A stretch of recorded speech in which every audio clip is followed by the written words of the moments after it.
This seminar is hosted by the Knowledge Exchange of the Faculty Office and also the Stone Center on the Socio-Economic Inequality in Asia at the University of Hong Kong. I think the Stone Center, I think it was established last year. I think we have been very concerning about the inequality in Hong Kong and also in the region. So we all try to identify ways and methods and how to mitigate the problem. So today we are very fortunate, I think, to have Dr. Li Yang, Yang Li, and then he is an advanced researcher at the ZEW, the Leibniz Center for the European Economic Research. And he is also a research fellow at the World Inequality Lab at the Paris School of Economics. And he's currently, we are very fortunate to get him to visiting the Social Work and Social Administration Department of the University of Hong Kong, I think, for 6 months. And previously, I think Dr. Yang was a researcher in the World Bank, the DEC Research Group in the Washington, D.C. from 2013 to 2017, and is the Marie Curie Research Fellow at the Paris School of Economics from 2018 to 2020. And he was also the coordinator for the East and South Asia at the World Inequality Lab from 2018 to 2021. And Dr. Yang's main research interests pertain to the income and wealth inequality, the economic history, and the political economy. And his research output has been published in the leading scientific journals in both economics and sociologies, like the American Economic Review, the Journal of Economic Growth, and then the Journal of Public Economics, and the World Development, the World Bank Economic Review, etc. Owing to the relevancy for the ongoing debate, I think his findings have also widely been discussed in the diverse media outlets, in the economics, the foreign affairs, Washington Post, the Wall Street Journal. And Dr. Yang, he actually, he received his PhD in economics in 2019 from the Xiamen University in mainland China. So without further delay, may I welcome, I think, Dr. Yang, I think, to give the talk. Okay. And his talk is Crony Capitalism and Pluto-Communism. So thank you. Thank you very much. Thank you very much, Professor Ye's introduction, and also thank you very much for everyone to join my talk here. I think my voice is naturally, I'm a loud talker. I won't stand here, so it is very nice for me actually to talk. No, I don't need it. It's okay. Everyone is okay. Can hear me clearly? Okay. It is very nice for me to present my research on Hong Kong in Hong Kong University. This is the some of you guys may know. I had the overall in 6 months. I have 4 seminars. This is my last seminar, and this seminar is on Hong Kong. So I'm very happy I didn't miss these opportunities to focus on Hong Kong and talk about this. So you might know, or you might not know, that the billionaire density in the population in Hong Kong is the highest among all the countries and the regions. And you might know or might not know that the capital share as the country, the total income in Hong Kong is twice as higher as much as the high income countries in West Europe and also in North America. And at the same time, the fertility rate in Hong Kong is 0.75, is the lowest in the world. And 3% of Hong Kong population, which is more than 200,000 people in Hong Kong, live in the subdivided flats, right?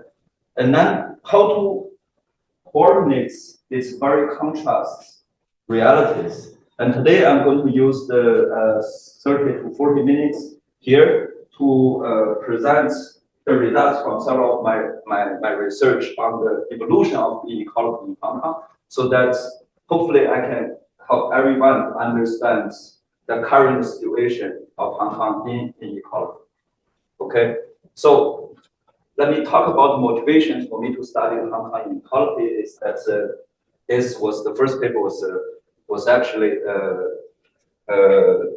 several years ago, and during the Hong Kong protest, we started this papers because when we look the last decades, there has been more and more protests and social unrest in Hong Kong, right? And most of the time, when people talk about this, they think, okay, it's triggered by the political issue. Yes, I totally agree. But many research also pointed out underlying this the beneath the political issues, these triggers, there are actually social economic reasons for this social unrest, which is rising inequality and extreme wealth concentrations. Right? So our motivations is to carefully go through all the evolutions of income and the wealth inequality in Hong Kong in the last 40 years to understand the trends and the drivers of the inequality.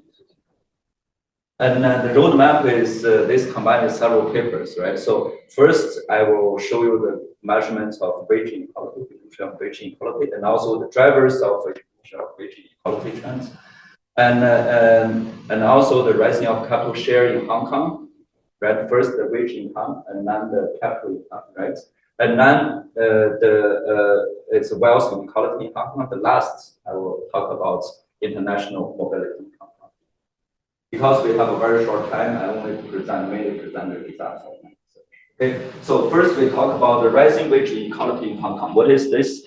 This is from 1981 to 2021, the rising curve of Gini, the black ones. The dashed line is the P90 divided by P50. So we can say there's two measurements of inequalities.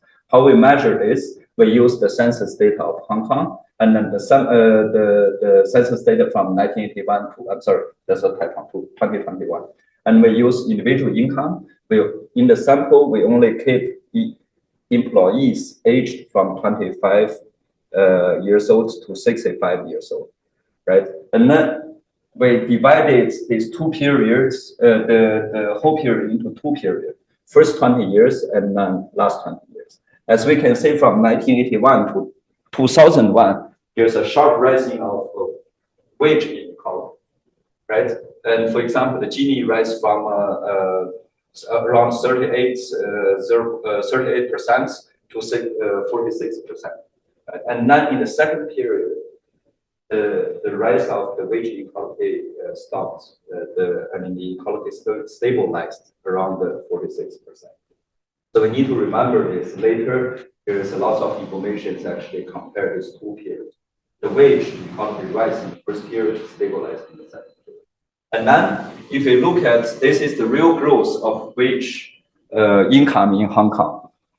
And then, what does this mean? This means in the first period is the total wage growth, and then the bottom 50 group, the wage growth rates, and the middle 40 group and top 10 group. Right. As we can see in the first period, overall growth rate is high. It's 5% every year, pretty high. And then the highest is the top 10%. Lowest is bottom 50%. Right, which means inequality is going up because the higher wage earners, their wage growing faster, and then the lower wage earners growing slower. However, even the lowest bottom 50% is still not bad. 4% growth rates from 1981 for 20 years. That's very good, right? So what we got is first period. We remember growth rate is high, inequality is rising, but growth rate is high. Let's look at the second period. The second period means this is from 2001 to 2021. The real wage growth. The growth rate is super low, close to zero.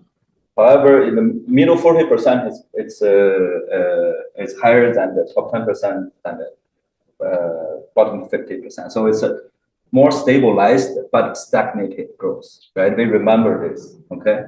So this is the basic picture of the wage inequality evolution in Hong Kong in the last 40 years. First period, growth rate is high, inequality is rising. Second period, almost no growth rate, stagnated, and the inequality also stagnated. Okay, now we ask, okay, what happened, right? What is the driver for this change? So next, I want to talk about the driver of the evolution of this wage inequality trend. What do we do? You don't need to know the details of this. Basically, what we do is we decompose the change of Gini coefficient between two periods, and then we say which factors contribute more or less to the Gini coefficient. And then we use the very standardized method, is unconditional control regression and then blind Osaka type of decompositions of Gini based on this paper. So the key assumption is that the conditional expectations of the recentered influence function of Gini is this thing can be expressed into the linear function of the explanatory variables. These explanatory variables is, for example, education, age, gender, occupation, industry, right? And then what we can say is the Gini for the second period minus Gini first period. This is the change of Gini. What is the change of Gini for this period is from about 38% to 46%. So the change is 8%. And then it can be decomposed into two big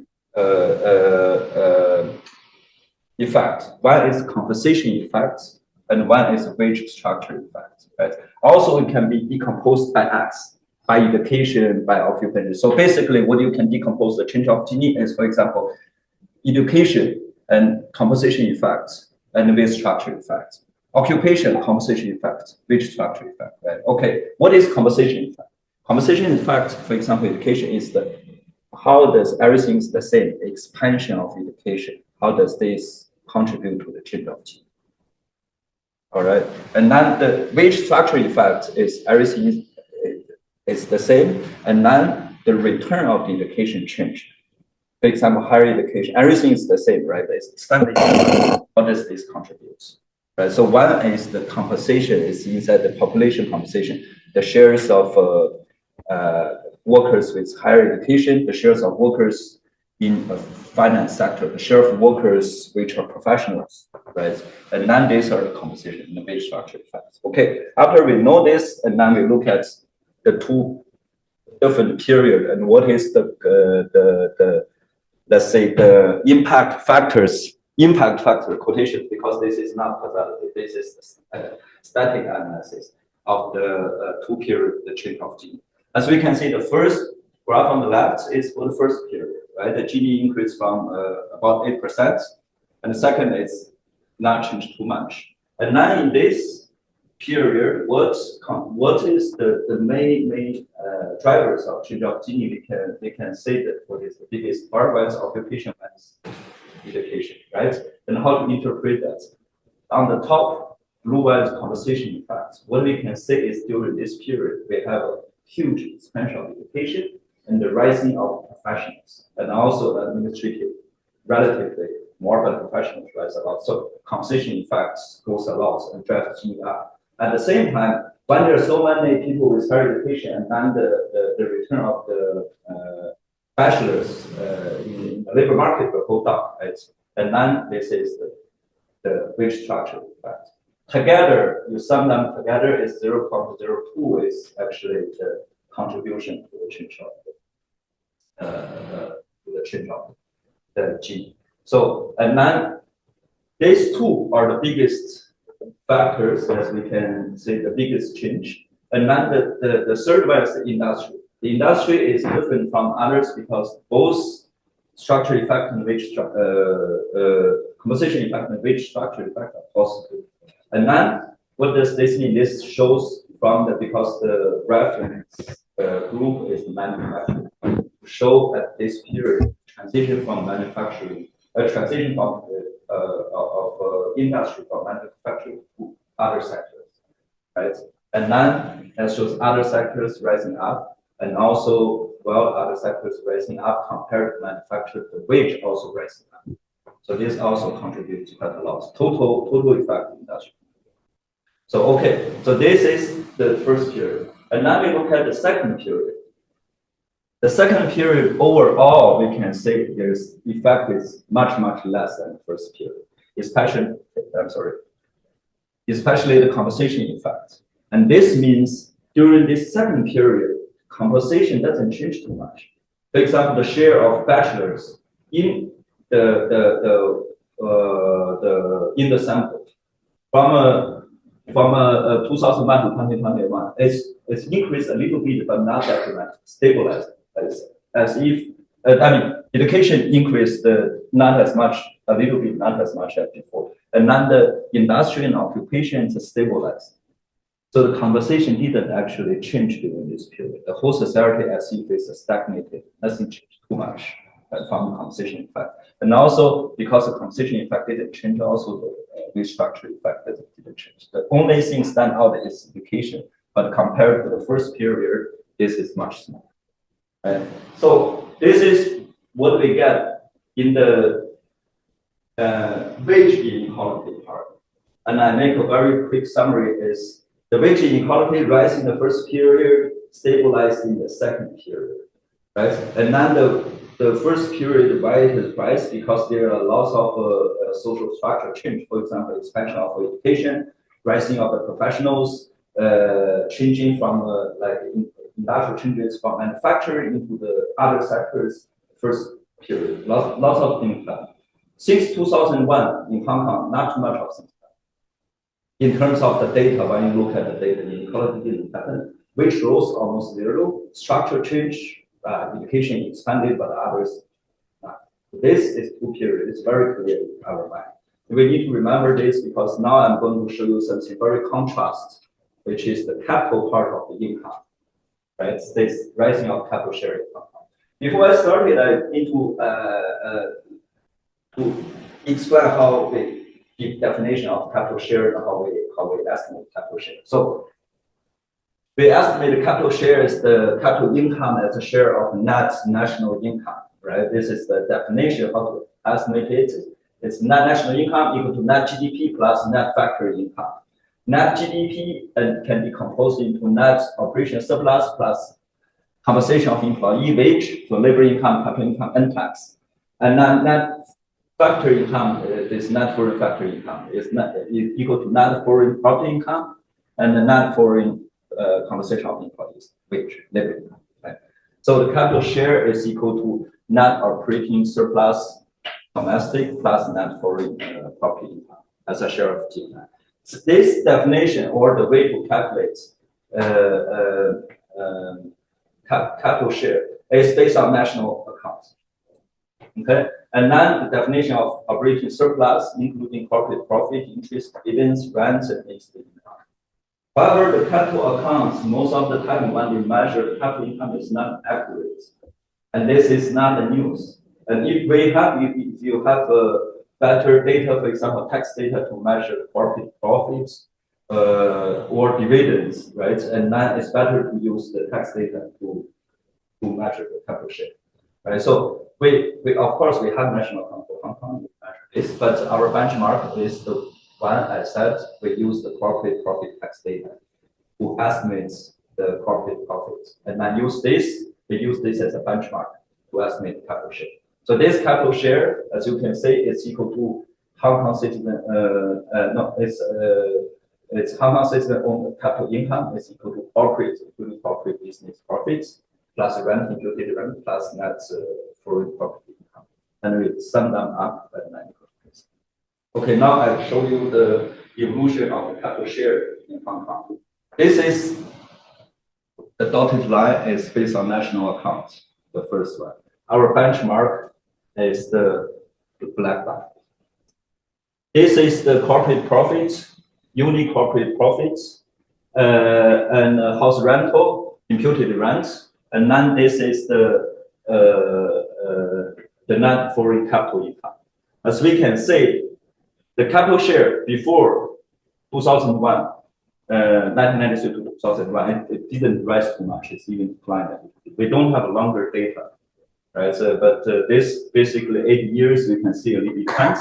After 2001, it's a rise from let's say 35% to almost 60%. 60% is very high later. I will show you how high it is. And then this expansion of the capital share is mainly driven by what? By two things. One is the corporate profits. Another one is the net foreign capital income. This is the capital share is rising, driven by two things: corporate profits, net capital share income. And the corporate profits, when we decompose them by different industries, so we decompose them. To make it more clear, I just make three categories. One is others, another one is import, export, wholesale, like trade. This one is the banking, property, investment, and finance, financial. So we can see the rising of the corporate profit actually is driven by the expansion of the finance sector. Okay, so this is clear. This is driven by the finance sector, and then we have the investments abroad, and we get the money that's foreign capital. And then, so during this two period, I also calculated. So you have a capital income, and then you have a total capital income in Hong Kong, total capital income, labor income in Hong Kong. So for the first period, we can see that the capital income increased about 3%. The labor income increased faster, right? Which means the labor share is increasing, capital share is decreasing. And the second period is very different. The capital income jumped from 3% to 4%. Labor income decreased the growth rate from 3.8 to 2.1. So in the second period, we can see the expansion of the capital share. And then when we compare with other high-income countries, this is what is Hong Kong. Right? If we use our benchmark, we can say it's way beyond any other countries from Western high-income countries from West Europe and North America, and especially compared with UK. Hong Kong was a colony of UK, and you know the situation is very different actually. Right? If so, what we get here is we talk about the wage income. The wage income for the first chapter is for the first period, the wage income is rising fast and then stabilized. At that period, we know who is rich, who is poor. You know your neighbor or your wages carry that. The second, when we talk about the labor income, is what the first period labor income it's a stabilized even growth. Second period, the capital share stabilized, and then the second period capital share rise. What does this mean? The money you cannot see. The rich people became unseen. I invest in something you don't know, and then this actually the amount is much more than the labor income, and a very small group of people have the benefit from the rise of capital share because you only need to you can only invest when you have money. Right? So this is to show the whole picture transition of Hong Kong from let's say I don't know if you want to say it's more like a labor market driven inequality into a capital driven inequality transition. Structure is totally different. The real situation is totally different. And I will talk about next to make you understand it more clearly. I will move to the wealth inequality in Hong Kong, right? So we don't have in Hong Kong. There's almost no wealth, no systematic data to measure wealth inequality. And we don't have wealth survey. Even in China mainland, we have wealth survey from 2010. I think there's one wealth survey from 2015 with a small sample or something like that. We don't have tax data, so it's complicated. How we measure the wealth inequality is to use the Forbes billionaire rich list, so that we can give everyone a peek of the top wealth and how rich they are compared to the top wealth in other countries. So we have a concept of what is going on. So this is 2017. I don't have time to update it. I have the data, but this is the situation for 2017 is not unique. It's today will be very similar situation. So the first graph is here. It's the national income per adult to show the development of your country or your region. And here's the number of billionaires per million adults. The density of the billionaires. Understand? So as we can see with all other countries, the richer And then the more billionaires in your countries, or the density of billionaires is higher, right? And for example, Singapore is here, and the national income per capita is 60,000, and Singapore is here. It's real here. Whereas Taiwan is here, United States here, Switzerland here, and where's Hong Kong? Hong Kong is way standing out on the very top. It's a unicorn, and nothing can compare with Hong Kong. It's twice of the highest of Switzerland, right? And then this is used. Another measurement is here is the same national income per capita and percentage of billionaire net wealth as a share of national income. So for all the billionaires, you put all the net wealth together, divided by the national income of the country. As you can see, it's also sort of increasing with the national income per capita around 20%. 20% means in my country, I put all the billionaires. The billionaire means the billionaire dollar, right? Billionaire dollar. Put together, and then what is their wealth? Their wealth is account for 20% of national income, net national income in my country in 2017. In Hong Kong, it's account 80%, 4 times. So this standing out. So the wealthy people in Hong Kong, in terms of economy, it's beyond any measurement in other countries. And then this is the evolution of top 0.001% wealth. So as a share of national income, this is about 7 people. So Hong Kong has 7 million people, so this is about 7 people. You count 7 or 8 people, 5 to 8 people, and then we have all the data, so we can measure these statistics. As we can see, the rising part again from after 2000 is the rise to the top, and compare all the other countries, it's cannot compare with the level of Hong Kong. Right? It's a reality. It's the number, and the number is there. You can measure. And then in the end, we say, okay, you measure all of the wealth as the share of national income. Actually, we are, as a researcher, you are more interested at top wealth share. It's like your total wealth of this very top people. The sum of the super rich people, their wealth as the share of total wealth in the society, right? We don't have the data, but I made some assumption to estimate in 2018 the lower bound of this of the top 0.01%, this wealth share. So these 7 people's wealth as the total wealth in Hong Kong. This is the lower bound. In 2018 is 10.3%. As we can see, we compare with Russia, which is notorious for this oligarchs. Even the lower bound is higher than Russia. So this is the wealth inequality in Hong Kong. And then in the generational mobility in Hong Kong, I mean, this I go very fast.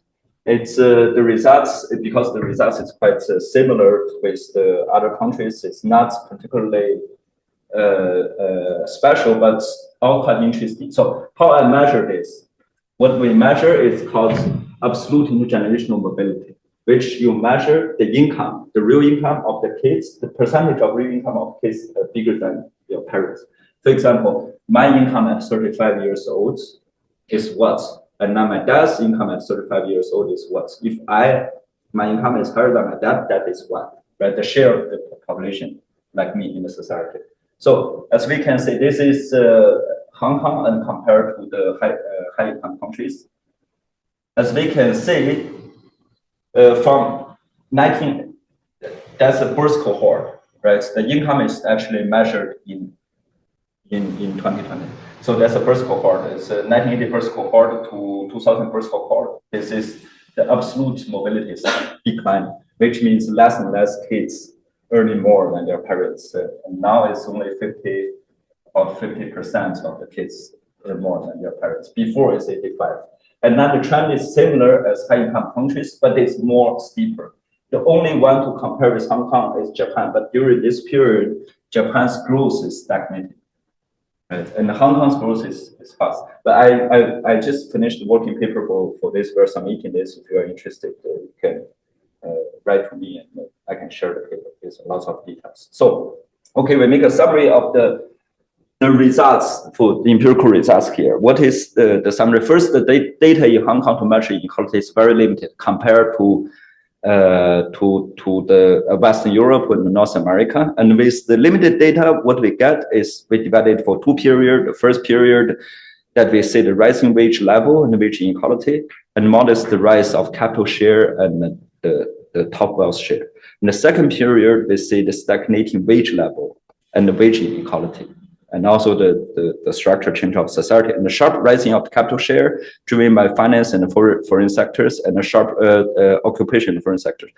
Finance and foreign sectors, and the sharp rising of the top wealth share, and also sharp decline of international mobility. So today, Hong Kong is the most unequal society in the world in terms of capital share and the wealth inequality. But there, no problem. There is arguments which is very popular. Since I came to Hong Kong, I found this is even more popular than the United States. That yes, we are rich. Yes, someone is rich, but it's legit. They deserve it. You're not rich because you're stupid. You're lazy. You don't work very hard. Or I'm sorry, you don't have a inheritance of good father. But even the good father is because my father is working harder than. It's okay. It's very common, right? This is the argument, typical right-wing argument in the United States, and also it's also quite popular in Hong Kong, which I totally agree. I just introduced some kind of thought experiment for everyone, right? Here I did this. I did this by myself. I didn't cite maybe some literature also talk about this, but I didn't see the literature. So this is basically from me. I have 100% ownership of the decomposition. So anyway, so think about wealth of income, and then the wealth of income, they have a source from this, and then we can decompose the wealth into the wealth due to the merit, hard work, innovation, also the wealth due to the luck, which means you have a good father, or lottery, or you buy the property, the housing at the right time, or stock at the right time, or the wealth or income is generated from unfair, is exploring the market power, information as the asymmetry, developer collusions. Sorry. Yeah, so this is my certainly it's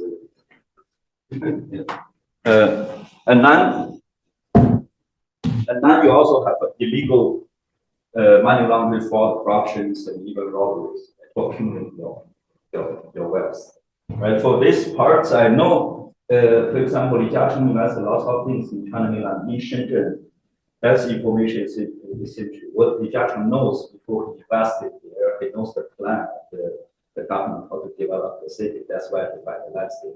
This is I know because everyone knows certain landscapes.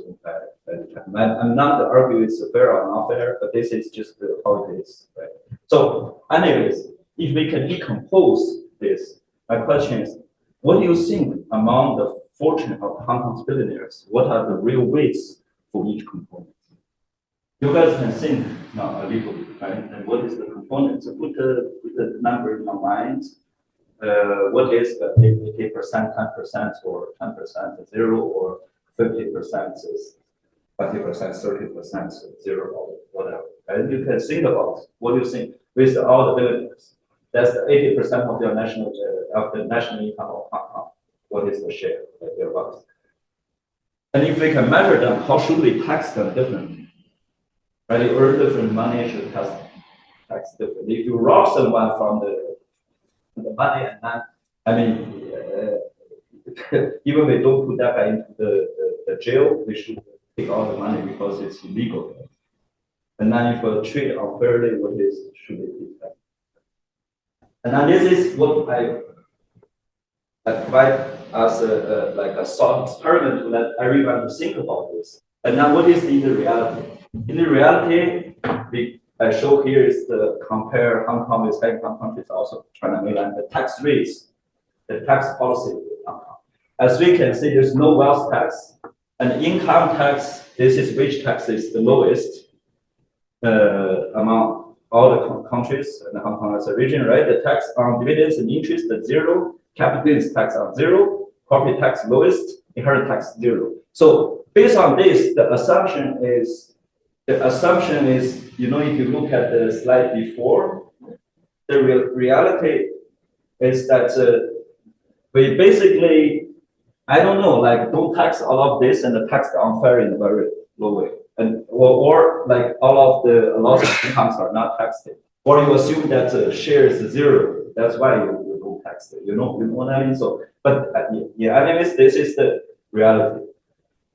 And then now we look one by one by this. And so Hong Kong's GDP per capita in 2025 USD is higher than China mainland, lower than US, but at the same level of Western Europe. But the personal tax is much lower than Western Europe, even than United States. And then this means they are all global income. The Hong Kong may tax the wage income. This is also 33%. And then dividend tax Hong Kong is 0. Right? It's much lower. Capital gains is also 0. Property tax.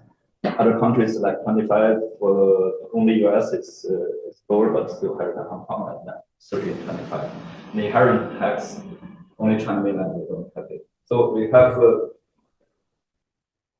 very high inequality, extreme inequality in Hong Kong. They have almost lowest distributional policies, tax policies in Hong Kong. And then we have arguments that why this is legit is because there are smart, hardworking people, and there's stupid, lazy people, right? So yeah, it's okay. We are all human. Some people want to convince you. Sometimes you get convinced. Sometimes you get convinced. But this is the reality from my point of view, right? And now here I show you some other harsh realities in Hong Kong again. So we finally had from last time that we had in Hong Kong we had the minimum wage, but we compare the minimum wage. Here's China mainland is higher than China mainland, of course, because its GDP per capita is 3 to 4 times up. And then compared to UK, US, Germany, and France, it's much lower. And then living space per capita is also much lower, right? And then the happiness, the ranking in 2019 is 78. It's also much lower than all the countries with the same level of GDP per capita. And then by 2026, it's dropped even lower than China mainland.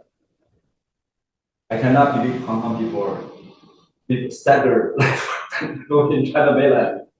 It's very harsh over there, okay, sometimes. Yeah, but anyways, I'm not joking, but this is the data. The data shows us. And now, okay, here what I said with the living situation is about 3% of Hong Kong people live in the subdivided flats units. And then the public housing waiting time is more than 5 years, lowers the fertility rate. So now the fundamental question is for Hong Kong is that for a society that people cannot afford to have babies, also cannot afford to have a decent place to live a decent life. And then the question is not whether Hong Kong can afford to change. I think the question is whether Hong Kong can afford not to change. Right? And then I will finish my talk with another thought experiment from Buffett. I think in Hong Kong everyone knows Buffett. And then his Orion's lottery. So this is from his talk, and then also there's some citations. So imagine 24 hours before you were born, an angel tells you that you may decide all the rules and the words that you're about to enter, right? It's politics, economy, social institutions, social policies, education, whatever, right? But after you finish your designing, you would draw a slip, and this slip from a barrel of containing 7 billion of slip, basically is the word. Right? So now you became one of the individuals of the words. This is a random draw. And after this, the slip will decide your gender, your family, your country, your talent, your health, and lots of others. And you basically randomly became one of them. And under this situation, think, how would you design your word you're about to enter? And then with the very successful Buffett, very smart, very hardworking guy who said, My success is largely because I one only daughter was born in America, white, male, and at the right time. This world is enormously unfair. Lots of people get far more than their fair share of nothing. And then the last question is for the Hong Kongers. Imagine you're about to be born in Hong Kong, and you don't know if you will be born into luxury villa or a subdivided flat, inherit billions or nothing, become a property developer or delivery worker. And how would you reform the system in Hong Kong? Okay. Thank you very much.